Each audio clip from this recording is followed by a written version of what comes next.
இன்னைக்கு இருக்கிற நிறைய போதகர்கள் கள்ள உபதேசம் பண்ற இந்த காலத்துல நல்ல உபதேசம் பண்ற ஒரு சினிமாக்காரரை பாருங்களேன்.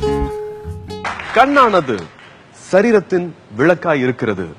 உன் கண் தெளிவாய் இருந்தால் உன் சரீரம் முழுவதும் வெளிச்சமாயிருக்கும்னு பைபிள்ல ஒரு அழகான வசனம் இருக்கு.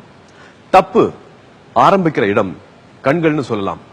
மனுஷங்களோட உணர்வுகளை பிரதிபலிக்கிற கண்ணடியா கண்கள் இருக்கும். கண் தப்பா இருந்தா ஆளும் தப்பா இருக்க அதிகம் வாய்ப்பு இருக்குன்னு சொல்லுவாங்க. ஈடிசிங் மாதிரியான பெண்களுக்கு எதிரான குற்றங்கள் கண்ல இருந்து ஆரம்பிக்குது. சோ கண் மேல கொஞ்சம் கவனம் செலுத்தலாம். இதை சொல்லணும்னு நினைச்சேன். அழகான வசனம், எனக்கு ரொம்ப பிடிச்ச வசனம். பிந்தினோர் முந்தினோராயும் முந்தினோர் பிந்தினோராயும் இருப்பார்கள். அழைக்கப்பட்டவர்கள் அநேகர், தெரிந்து கொள்ளப்பட்டவர்களோ சிலர். மத்தவங்களுடைய குறைகளை பாக்குறத நிப்பாட்டிட்டு நம்ம குறைகளை நம்ம பார்க்க ஆரம்பிச்சோம்னா சீக்கிரம் இந்தியா சந்திக்கப்பட்டுரும். அதை செய்வோமா? தேசத்தின் எழுப்புதல்